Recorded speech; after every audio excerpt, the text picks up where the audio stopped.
Agora você pode fazer parte do clube de membros do Spurgeon TV. Esses são e-books já disponibilizados para os membros do canal. Todos os dias, novos e-books são adicionados junto com outros benefícios que só os membros têm. Sendo um membro, você passa a ajudar no crescimento desse ministério, tanto na quantidade do que podemos publicar, como na qualidade do material. Nosso propósito é, juntos, atingirmos o maior número de pessoas com o solo Escritura. Seja um membro do Spurgeon TV. Como os eleitos de Deus vivem. Sermão número 21, pregado na manhã de domingo, 29 de abril de 1855, por Charles Haddon Spurgeon, no Exeter Hall, Strand, Londres, Inglaterra. Então eles, vendo a ousadia de Pedro e João, e informados de que eram homens sem letras e indoutos, maravilharam-se e reconheceram que eles haviam estado com Jesus. Atos 4, 13. Contemple que mudança a graça divina operará em um homem e em quão pouco tempo. Aquele mesmo Pedro que recentemente seguiu seu mestre de longe e com juramentos e maldições negou que conhecesse seu nome, agora pode ser encontrado lado a lado com o amoroso João, declarando ousadamente que não há salvação em nenhum outro nome, exceto no nome de Jesus Cristo, e pregando a ressurreição dos mortos através do sacrifício de seu Senhor, que foi morto em profunda agonia. Os escribas e fariseus logo descobrem a razão de sua intrepidez. Acertadamente, eles supõem que não é devido aos estudos ou talentos de Pedro e João, pois nenhum nem outro tinham instrução.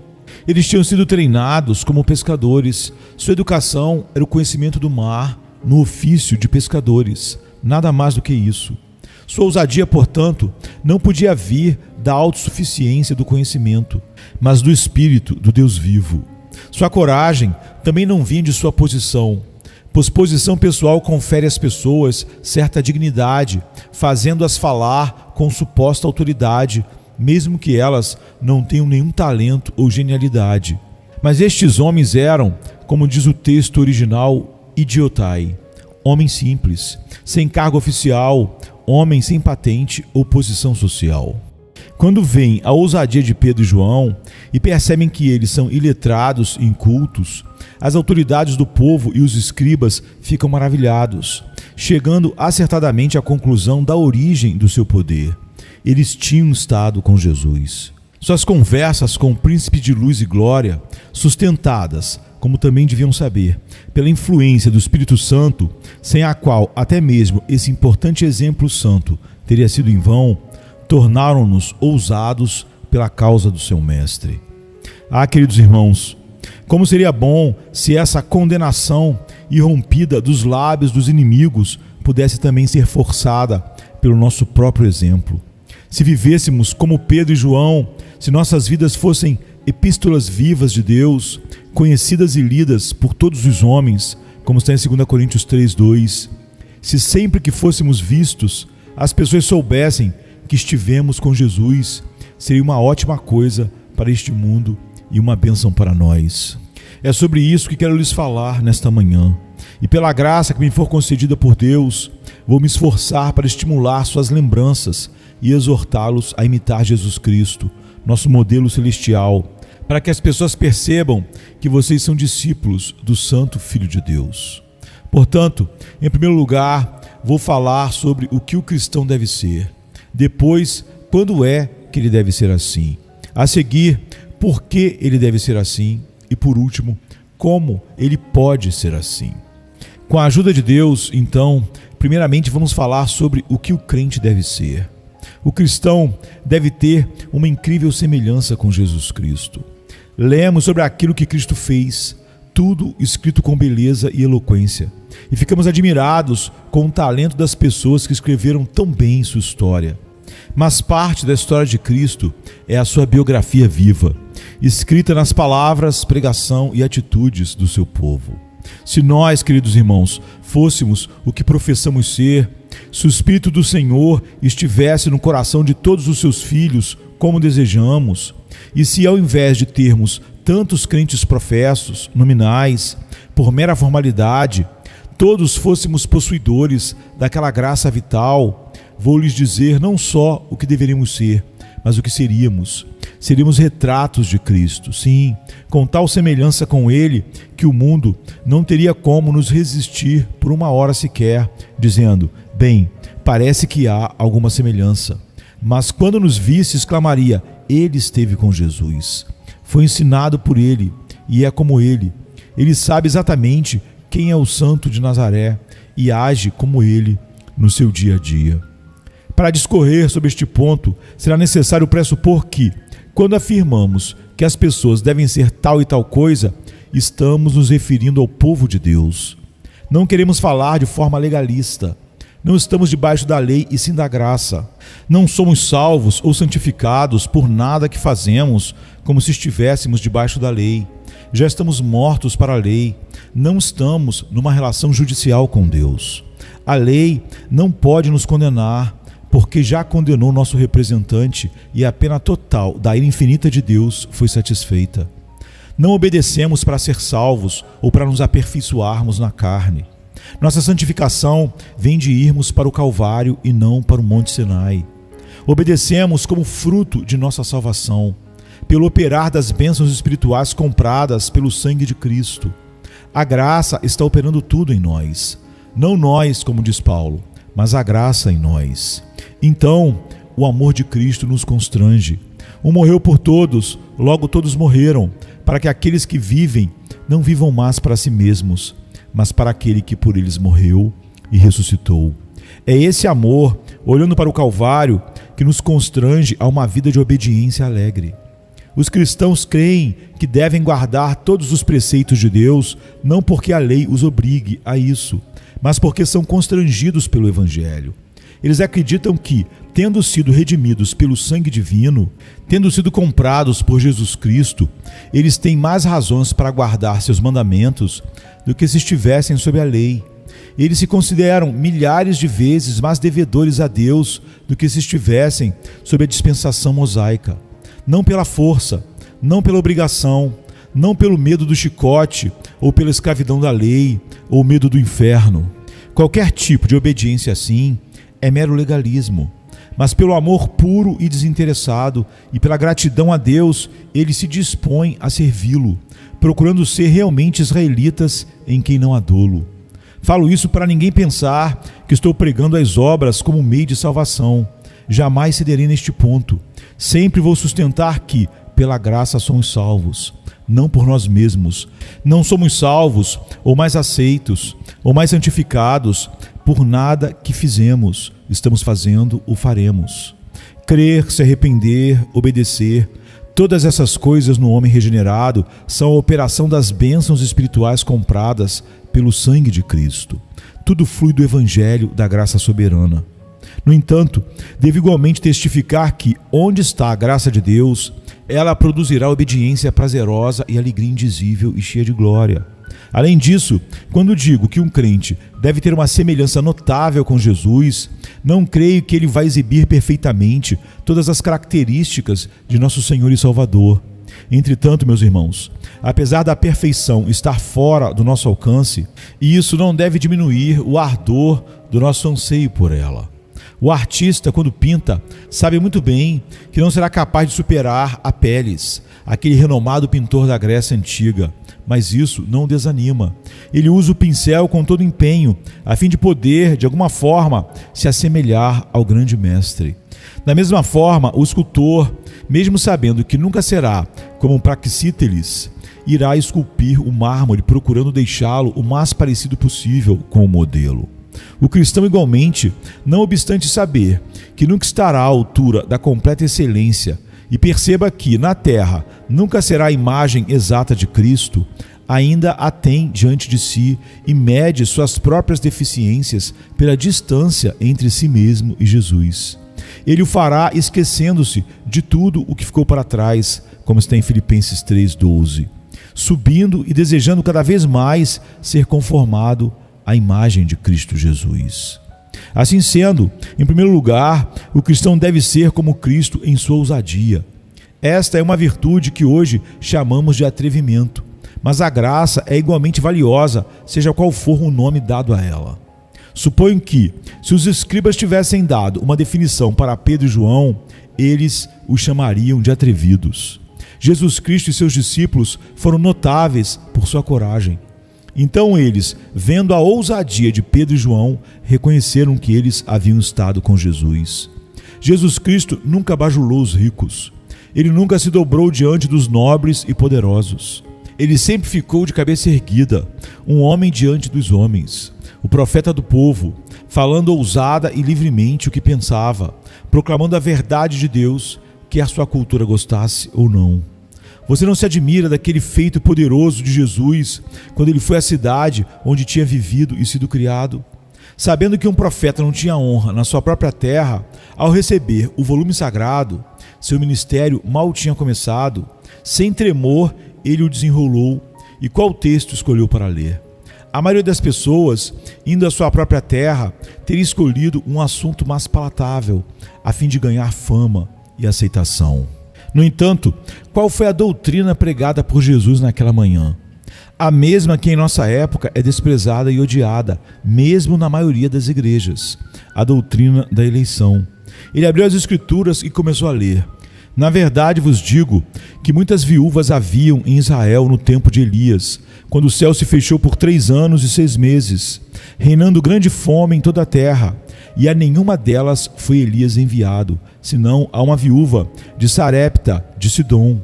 Havia também muitos leprosos em Israel nos dias do profeta Eliseu, e nenhum deles foi purificado, senão Naamã, o sírio. Lucas 4, 25 a 27. E então ele começou a lhes dizer como Deus salva a quem lhe agrada e redime a quem quer. Eles rangeram os dentes, expulsaram-no da cidade e o levaram ao cimo do monte para o lançarem de lá, como está em Lucas 8, 28 a 29. Você não fica maravilhado com a sua intrepidez?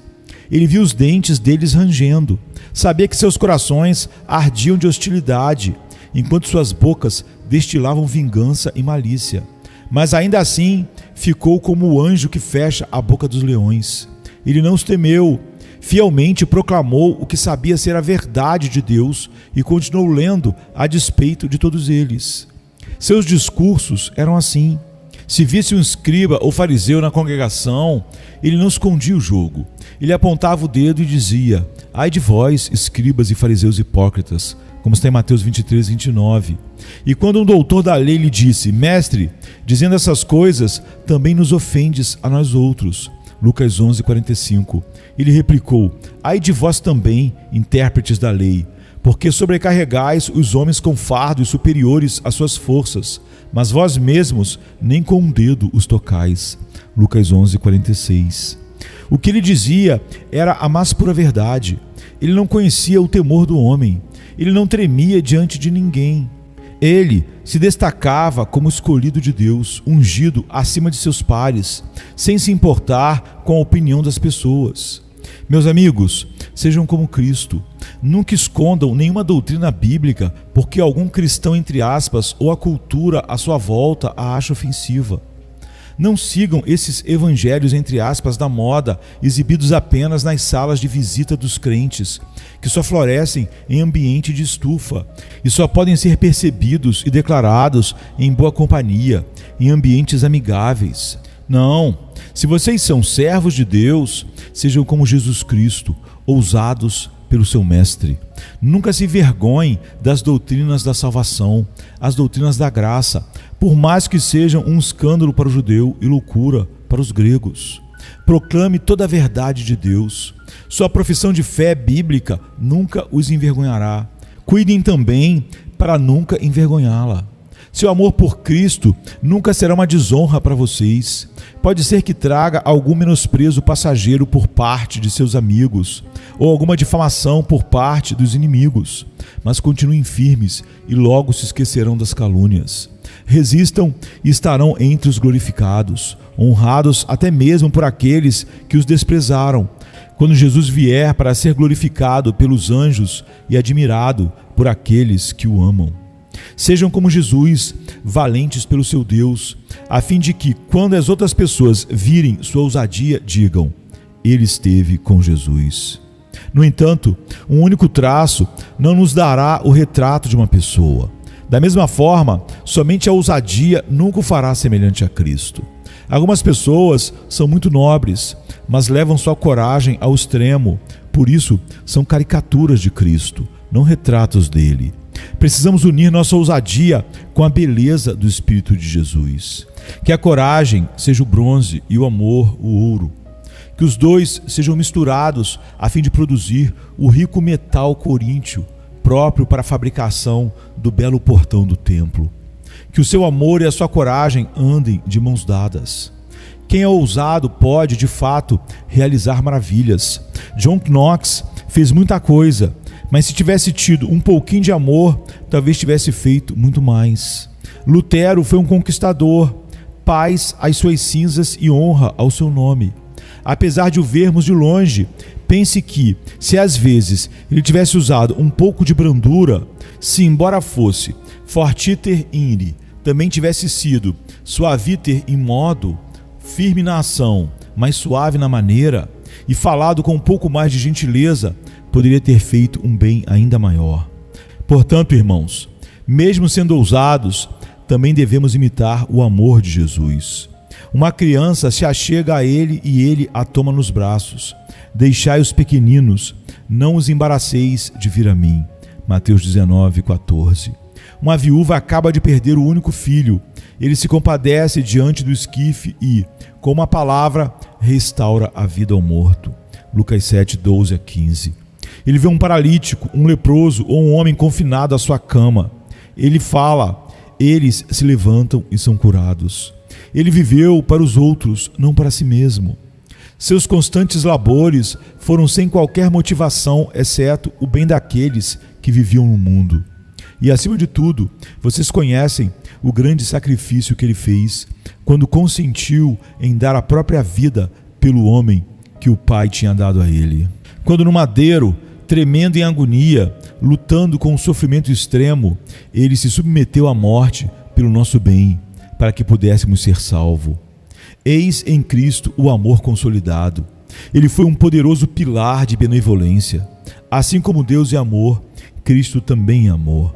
Ó cristãos, sejam também cheios de amor. Que seu amor e sua compaixão sejam dispensados a todas as pessoas. Não digam, aquecei-vos e fartai-vos, como está em Tiago 2,16, mas repartam com 7 e ainda com 8, como está em Eclesiastes 11:2. Se não é possível imitá-lo e destrancar as portas da prisão, se não é possível suportar a dor e o sofrimento, cada um, dentro da sua esfera de atuação, fale palavras bondosas e haja com gentileza.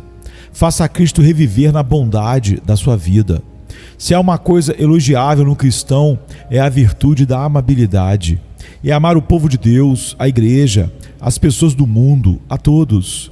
No entanto, há muitos cristãos amargos em nossas igrejas, os quais têm dentro de si tanto vinagre e fel misturados que mal conseguem falar uma palavra amável. Eles acham que é impossível defender o Evangelho sem altercações apaixonadas. Não conseguem falar em nome do seu desonrado mestre sem ficar com raiva de seus oponentes. E se alguma coisa está errada, seja em casa, na igreja ou em qualquer outro lugar, eles acham que é seu dever fechar a cara e desafiar quem quer que seja. Eles são como icebergs isolados. Ninguém quer chegar perto deles. Eles flutuam no mar do esquecimento até que, finalmente, derretem e somem. Embora possam, por fim, serem salvos, ficaremos satisfeitos se só as encontrarmos no céu. Ficamos bem felizes em nos livrar delas aqui na terra. Elas são tão indigestas que, para nós, seria melhor passar a eternidade com elas no céu a ficar 5 minutos em sua companhia na terra. Portanto, não sejam assim, meus irmãos. Imitem a Cristo na força do seu amor. Falem com gentileza, ajam com gentileza e façam tudo com gentileza, para que todos possam dizer de vocês, eles estiveram com Jesus. Outra característica excelente na vida de Cristo foi sua profunda e sincera humildade. Nisto também devemos imitá-lo. Embora não devamos nos retrair ou nos curvar, longe disso, pois somos pessoas livres, libertos pela verdade, e andamos neste mundo iguais a todos, sem sermos inferiores a ninguém. Ainda assim, devemos nos esforçar para sermos como Cristo, sempre humildes. Ó cristão orgulhoso, pois mesmo sendo um paradoxo, creio que deve haver alguns, pois eu não seria tão intransigente a ponto de dizer que não há. Se és realmente cristão, digo-te, para levares em consideração as atitudes do teu mestre, conversando com as crianças, sujeitando a majestade da sua divindade para falar à humanidade, tabernaculando com os camponeses da Galileia, e então, ó profundidade da condescendência incomparável, lavando os pés dos discípulos e secando-os com a toalha após a ceia. Este é o teu mestre, a quem professas adorar. Este é o teu Senhor, a quem adoras. Mas alguns de vós, que vos considerais cristãos, sequer falais com quem não se veste da mesma forma, ou que não ganha a mesma quantia anual, que não é da sua classe social. É bem verdade que na Inglaterra um soberano nunca falará com um shilling, e um shilling nunca notará um sexpence, e um sexpence zombará de uma moedinha de um penny. No entanto, não deve ser assim com os cristãos. Devemos esquecer a classe social, a condição e a posição quando somos da Igreja de Cristo. Lembra-te, cristão, de como foi o teu mestre, um homem dos pobres. Ele viveu com eles e comeu com eles. E vós andareis de nariz empinado, emperdigados, olhando com insuportável desprezo para os miseráveis vermezinhos? Quem sois vós? Os mais desprezíveis de todos, pois vossos adornos e artifícios vos deixam orgulhosos. Almas lamentáveis e desprezíveis que sois, como pareceis pequenos aos olhos de Deus. Cristo foi humilde, ele se humilhou para poder servir aos outros. Ele não teve orgulho, ele foi um homem humilde, um amigo de publicanos e pecadores que viveu e andou com eles. Portanto, cristão, sê como teu mestre, alguém que pode se humilhar, sim. Sê tu aquele que não pensa em se humilhar, mas considera os outros superiores a si mesmo, como está em Filipenses 2:3, que considera uma honra sentar-se ao lado dos pobres do povo de Cristo e diz: se meu nome for escrito na parte mais obscura do livro da vida, isso é suficiente para mim. Tão indigno sou de ser por ele notado. Seja como Cristo em sua humildade. E assim, eu poderia continuar, queridos irmãos, falando de várias outras características de Cristo Jesus. Mas como vocês podem se lembrar delas tão bem quanto eu, não vou falar mais. É muito fácil se sentar e descrever Jesus Cristo, pois ele está delineado em sua palavra. Creio que me faltaria tempo para lhes dar uma imagem completa dele. Mas deixe-me dizer o seguinte: imitem-no em sua santidade. Ele era zeloso pelo seu Senhor. Sejam vocês também. Andem por aí fazendo bem. Não percam tempo. Ele é precioso demais. Jesus negava a si mesmo, jamais buscando o seu próprio interesse. Façam o mesmo. Ele era piedoso. Sejam fervorosos em suas orações. Ele se submetia à vontade do Pai. Da mesma forma, submetam-se a ele. Ele era paciente.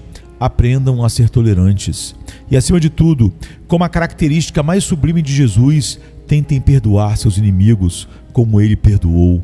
E que as magníficas palavras do Mestre, Pai, perdoa-lhes, porque não sabem o que fazem, em Lucas 23:34, ressoem sempre em seus ouvidos. Quando estiverem prestes a se vingar, quando a raiva aflorar, puxem as rédeas imediatamente e cuidem para não perder o controle. Lembrem-se, raiva é insanidade temporária. Perdoem como esperam ser perdoados. Amontoem brasas vivas sobre a cabeça de seu inimigo, sendo bondosos para com ele, como está em Romanos 12:20. Pagar o mal com o bem, lembre-se, é ser semelhante a Cristo. Sejam semelhantes então. Portanto, de todas as formas e por todos os meios, vivam de tal maneira que seus inimigos possam dizer: ele esteve com Jesus. Agora, quando é que o cristão deve ser assim? Digo isso porque existe uma ideia no mundo de que as pessoas devem ser muito espirituais no domingo, mas não importa o que serão na segunda-feira. Quantos pregadores são espirituais no domingo, mas totalmente ímpios durante o resto da semana? Quantos há que vão à casa de Deus com semblante solene, cantam junto com os outros e fingem orar, mesmo sem sentir nada, mas que estão em fel de amargura e laço de iniquidade, como está em Atos 8:23. Isso se aplica a algumas pessoas aqui presentes. Quando, então, um cristão deve ser como Jesus Cristo? Será que há um momento em que ele pode tirar seu uniforme? Quando o guerreiro pode tirar sua armadura e ser como as outras pessoas? Não mesmo. Que em todo tempo e em todos os lugares o cristão seja aquilo que professa ser. Lembro-me de ter conversado há algum tempo com uma pessoa que disse: não gosto das visitas que vêm à minha casa e começam a falar sobre religião. Acho que devemos ser religiosos somente nos domingos, quando vamos à casa de Deus, mas não na sala de estar de casa. Ele disse que haveria muito trabalho para os estofadores se só houvesse vida espiritual na casa de Deus. Como assim? Ele perguntou. Ora, respondi, deveríamos ter camas adequadas em todos os locais de culto, pois certamente precisamos do Evangelho para morrer e, consequentemente, todos gostariam de morrer lá, no lugar de culto. Sim, no final, todos nós precisamos das consolações de Deus, mas como podemos esperar gozá-las se não obedecermos os preceitos do Evangelho durante a vida? Irmãos, deixe-me dizer, sejam como Cristo em todos os momentos, imitem-no em público. A maioria de nós vive em algum tipo de comunidade.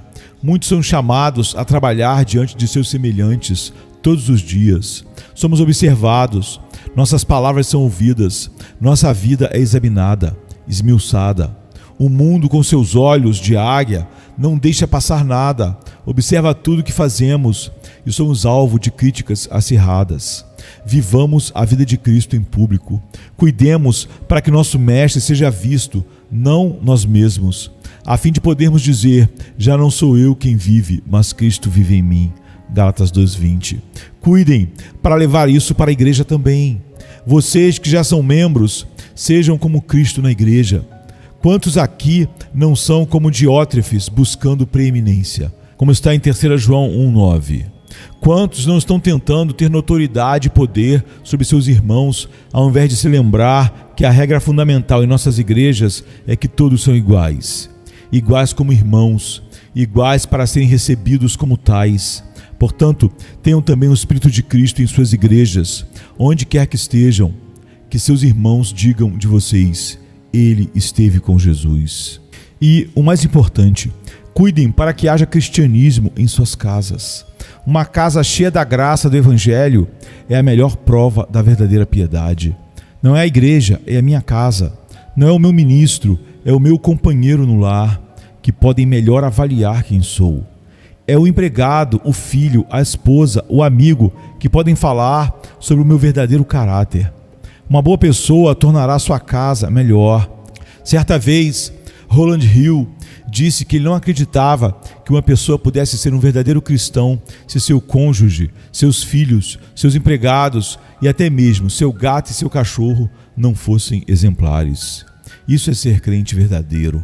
Se a sua casa não é a melhor por causa do seu cristianismo, se as outras pessoas não puderem dizer: esta é uma casa melhor que as outras, não se engane, você não tem nada da graça de Deus. Que o seu empregado, ao deixar o emprego, não diga: bem, a religiosidade dessa família é meio esquisita. Ninguém orava pela manhã, eu começava o dia com o meu trabalho enfadonho, ninguém orava à noite e aos domingos eu tinha que ficar em casa. Uma vez a cada 15 dias, às vezes eu podia sair à tarde, quando não havia para onde ir, e ouvir um sermão sobre o Evangelho. Meu senhor e minha senhora iam, é claro, a um lugar onde ouviam o bendito Evangelho de Deus. Isso era muito importante para eles. Quanto a mim, porém, tinha de ficar com as sobras de algum pároco sobrecarregado depois do almoço. Com certeza, quem é cristão não age assim. Não, pratique sua piedade em sua família. Que todos digam que você vive o Evangelho na prática. Que isso fique claro na sua casa e no mundo inteiro. Cuide de seu caráter lá, pois quem somos em casa é quem realmente somos. Nossa vida longe de casa, com frequência, é uma parte emprestada, a parte de um ator em uma grande cena. Em casa, no entanto, o encanto é removido e as pessoas são o que são. cuide de seus deveres domésticos. Outra vez, irmãos, antes que eu deixe este ponto, imitem Jesus em secreto. Quando ninguém mais estiver vendo, somente Deus, quando as trevas o encobrirem, quando estiverem longe da observação dos mortais, sejam como Jesus Cristo. Lembre-se do fervor de Jesus, de sua devoção secreta, quando, depois de pregar o dia inteiro, ele se esgueirou nas sombras da noite para suplicar a ajuda de Deus. Lembre-se de como sua vida toda foi constantemente sustentada pela doce influência do Espírito Santo, derivada da oração. Cuidem da sua vida secreta, a fim de que, quando ela for lida naquele último grande dia, vocês não fiquem envergonhados. Sua vida íntima está escrita no livro de Deus, o qual um dia será aberto diante de vocês. Se a vida inteira de alguma pessoa fosse conhecida, de forma alguma seria vida, seria morte. Sim, mesmo de alguns cristãos verdadeiros, é possível dizer que quase não há vida. Uma existência empurrada com a barriga, uma rápida oração diária, um suspiro suficiente para manter sua alma viva, nada mais. Ó irmãos, lutem para ser como Jesus Cristo. Queremos mais orações secretas neste momento. Tive muito medo durante toda essa semana. Não sei se é verdade ou não, mas quando sinto algo assim, gosto de compartilhar com os irmãos da minha própria congregação. Estremeço só de pensar que, estando longe do nosso próprio lugar de culto, observação, a capela de New Park Street estava passando por reformas e a congregação estava temporariamente se reunindo no Exeter Hall, um salão alugado. Vocês deixassem de orar com tanto fervor quanto antes.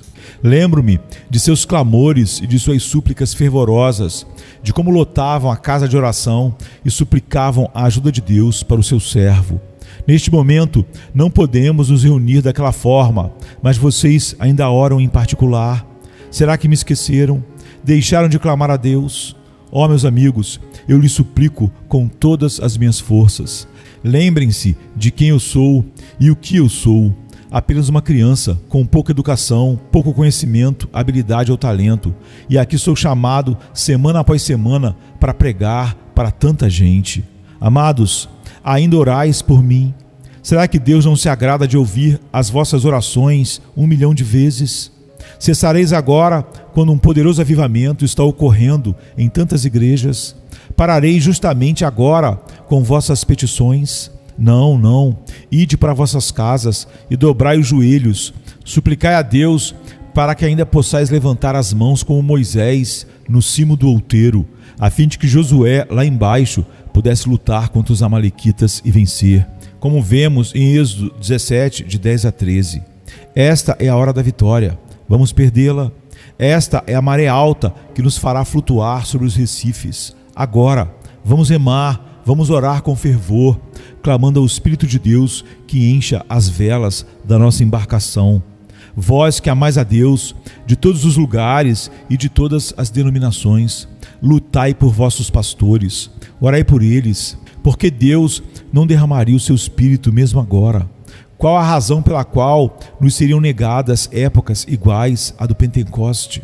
Por que não nos prostramos como uma poderosa multidão diante dele, neste mesmo instante, e rogamos, por amor do seu Filho, que ele reaviva sua igreja decadente?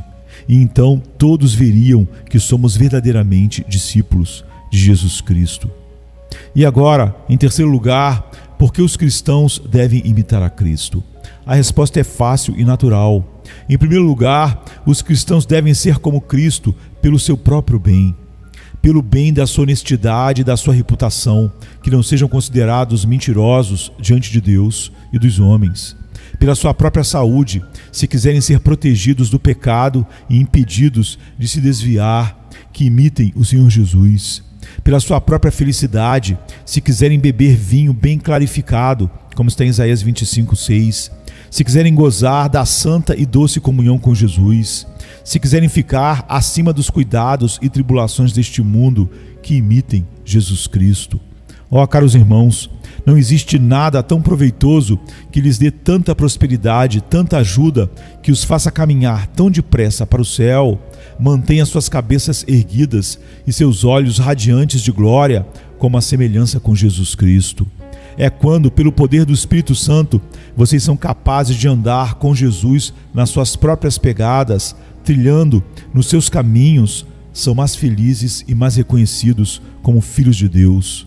Pelo seu próprio bem, irmãos, eu lhes digo, sejam como Cristo. A seguir, por amor ao Evangelho, empenhem-se em imitar Jesus.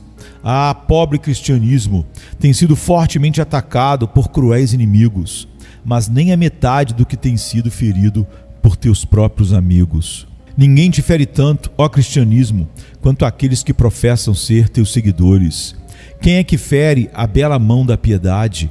É o professo que não vive à altura da sua profissão de fé, aquele que sob pretexto entra no aprisco, nada mais sendo do que lobo em pele de cordeiro. Tais pessoas, senhores, prejudicam o Evangelho mais que quaisquer outras, mais que o infiel escarnecedor, mais que o crítico mordaz. Elas prejudicam a nossa causa, a qual professam amar, mas suas ações desmentem o seu amor. Cristão, amas esta causa? O nome do amado Redentor é precioso para ti. Queres ver os reinos do mundo se tornarem os reinos de nosso Senhor e seu Cristo? Desejas ver o soberbo humilhado e o poderoso abatido? Anseias pela alma do pecador perdido e queres ganhá-la e salvá-la do fogo eterno? Desejas impedir que ela caia nas regiões dos condenados ao inferno? É teu desejo que Cristo veja a luta de sua alma e fique muito satisfeito? Será que teu coração anseia pela alma imortal de teus companheiros? Desejas vê-los perdoados? Sê então coerente com o Evangelho que diz crer. Anda na presença do Senhor, na terra dos viventes, como está no Salmo 116:9. Comporta-te como um eleito de Deus. Lembra-te de como as pessoas devem ser em santo procedimento e piedade, como está em 2 Pedro 3:11. Esta é a melhor forma de converter o mundo. Sim, tal conduta faria mais até mesmo que os trabalhos missionários, por mais excelentes que sejam. Que todos vejam que a nossa conduta é superior à dos demais. Só então poderão acreditar que há alguma coisa em nosso crer. Contudo, se nos veem de modo totalmente contrário àquilo que declaramos, o que irão dizer? Esses crentes não são melhores que os outros. Por que deveríamos andar no meio deles? E eles estarão totalmente certos. Isso é apenas bom senso. Meus amigos, se amais o Evangelho, por amor a ele, sede coerentes e andai no amor de Deus. Segui a Cristo Jesus. E então, colocando de forma mais enfática possível, deixe-me dizer, por amor a Cristo, esforcem-se para ser como Ele. Se eu pudesse trazer o agonizante Senhor Jesus aqui e deixá-lo falar com vocês. Minha própria língua está presa nesta manhã, mas eu faria seu sangue, suas cicatrizes e suas feridas falarem. Pobres bocas emudecidas, peço a cada uma delas que fale em seu nome. Jesus estaria aqui nesta manhã e lhes mostraria suas mãos. Meus amigos, ele diria, olhai para mim, estas mãos foram cravadas por vós. E vede o meu lado, ele foi aberto como fonte da vossa salvação. Vede meus pés, ali entraram os cravos cruéis. Cada um destes ossos foi deslocado por amor de vós. Estes olhos jorraram torrentes de lágrimas. Esta cabeça foi coroada de espinhos. Este rosto foi esbofeteado. Este cabelo puxado. Meu corpo se tornou fonte de dor e agonia. Estremeço pendurado no sol ardente, e tudo isso por vós, meu povo. Não me amareis agora, rogo que sejais como eu. Porventura, existe pecado em mim? Não. Credes que sou mais justo que milhares de justos e tenho mais amor que milhares de amores? Acaso vos tenho prejudicado? Pelo contrário, não fiz tudo pela vossa salvação? Não estou agora mesmo assentado ao lado do trono do meu Pai, intercedendo por vós? Se me amas, cristão, ouve esta palavra, que as doces sílabas ecoem para sempre em teus ouvidos, como o som ressoante de sinos prateados. Se me amas, guarda os meus mandamentos. Ó cristão, que esse si fique contigo nesta manhã. Se me amas, glorioso Redentor, é mesmo um si, precioso Cordeiro crucificado. Pode haver um si, o quê? Quando vejo o teu sangue derramado, é um si. Sim, choro ao dizer que é um si. Muitas vezes meus pensamentos o tornam um si, e minhas palavras com frequência querem dizer si, mas ainda assim creio que minha alma sente que não é um si. Como dizem os versos, nem aos meus olhos a luz é tão querida, nem a amizade é tão doce. Sim, eu te amo, sei que te amo, Senhor. Tu sabes todas as coisas, tu sabes que eu te amo, pode dizer o cristão. Bem, então, diz Jesus, olhando para baixo com afetuosa aprovação, já que tu me amas, guarde os meus mandamentos. Ó amado, existe razão mais forte que esta? É o argumento do amor e da afeição. Ser como Cristo, uma vez que a gratidão requer obediência. Assim o mundo saberá que estiveste com Jesus. Ah, então choras e percebo que sentes a força da piedade, e alguns estão se perguntando: como posso imitá-lo? Assim, é minha tarefa, antes que saiam daqui, dizer-lhes como podem ser transformados à imagem de Cristo. Por isso, em primeiro lugar, queridos amigos, em resposta à sua pergunta, deixe-me lhes dizer que vocês devem conhecer Cristo como seu Redentor antes de segui-lo como seu exemplo. Muito se fala sobre o exemplo de Jesus, e é difícil encontrar alguém que não acredite que nosso Senhor tenha sido um homem santo e extraordinário, que deve ser admirado. No entanto, por melhor que tenha sido o seu exemplo, seria impossível imitá-lo se ele também não tivesse sido nosso sacrifício. Sabeis que seu sangue foi derramado por vós? Podeis juntar-vos comigo nestes versos? Ó doces maravilhas daquela cruz, onde Deus, o Salvador, amou e morreu. Sua nobreza meu espírito seduz, pelo precioso sangue que ele verteu. Nesse caso, vocês estão no caminho certo para imitar a Cristo, mas não procurem imitá-lo enquanto não forem banhados na fonte do sangue vertido de suas veias. E isso não pode ser feito por vocês mesmos. Suas paixões são fortes e corrompidas demais, e vocês estarão construindo sem alicerce, sem estrutura, o que fará a construção ser tão estável quanto um sonho. Vocês não podem modelar sua vida de acordo com o molde de Cristo enquanto não possuírem o seu espírito, enquanto não forem revestidos da sua justiça. Bem, dizem alguns, já chegamos até aí, o que fazemos agora?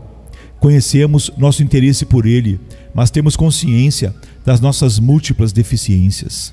Por isso, agora quero lhes pedir que estudem o caráter de Cristo. A Bíblia tem se tornado quase obsoleta, mesmo entre os cristãos. Existem tantas revistas, periódicos, livros e publicações efêmeras que corremos o risco de deixar o exame das Escrituras. Cristão, queres conhecer teu mestre? Olhe para ele. Há um poder tremendo no caráter de Cristo, pois quanto mais você o estuda, mais se conforma a ele.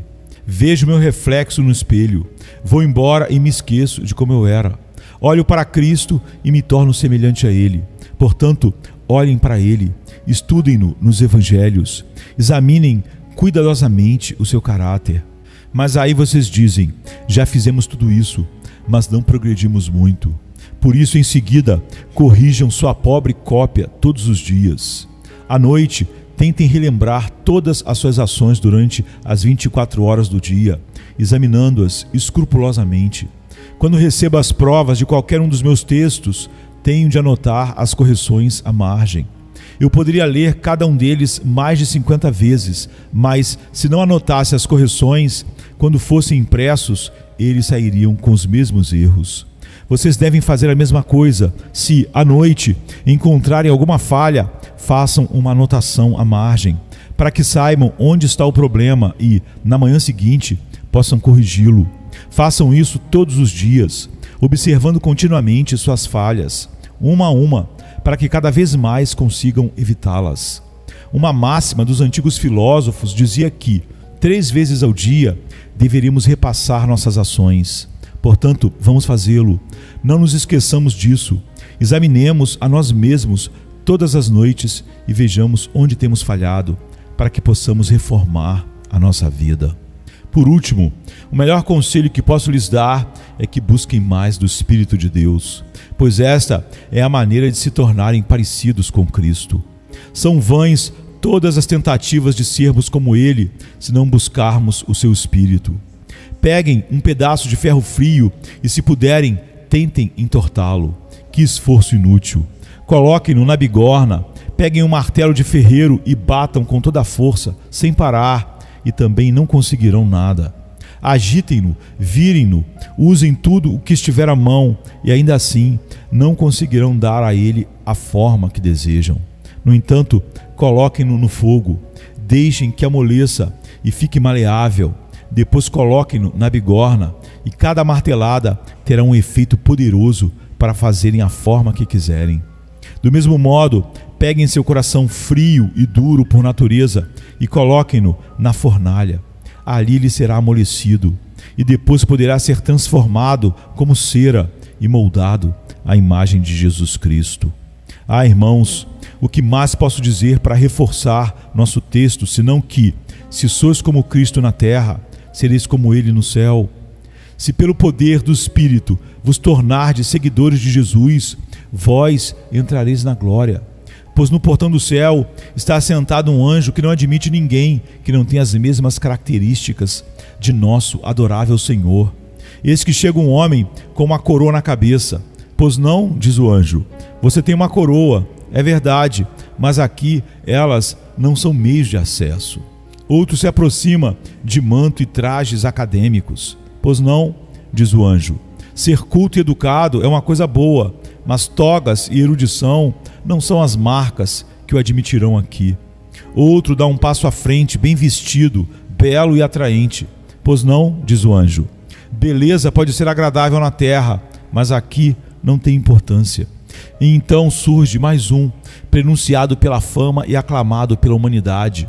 Mas o anjo diz, você está muito bem, mas não tem o direito de entrar aqui. Em seguida aparece um outro, talvez tenha sido pobre, sem instrução, mas o anjo, ao olhar para ele, sorri e diz, é Cristo outra vez. Eis uma segunda edição de Cristo. Entra, entra, terás a glória eterna. Tu és como Cristo, no céu te assentarás, pois tu és como Ele. Ser como Cristo é entrar no céu, mas ser diferente dele é descer ao inferno. No final, os semelhantes serão reunidos, joio com joio, trigo com trigo. Se pecaste com Adão e morrestes, estareis com os espiritualmente mortos para sempre, a menos que ressusciteis em Cristo para uma nova vida. Então viveremos com Ele por toda a eternidade. Trigo com trigo, joio com joio. Não vos enganeis, de Deus não se zomba, pois aquilo que o homem semear, isso também ceifará. Gálatas 6, 7. Vão para casa com este único pensamento, meus irmãos, para que possam provar a si mesmos por Cristo. Se vocês são como Cristo, são de Cristo e estarão com Cristo. Se forem diferentes dele, não terão parte na grande herança. Que o meu pobre discurso os ajude a limpar o chão e exibir a palha. Sim, que ele possa levar muitos de vocês a buscarem ser participantes da herança dos santos na luz, como está em Colossenses 1:12, para o louvor da sua graça. A ele seja toda a honra. Amém, queridos. Amém.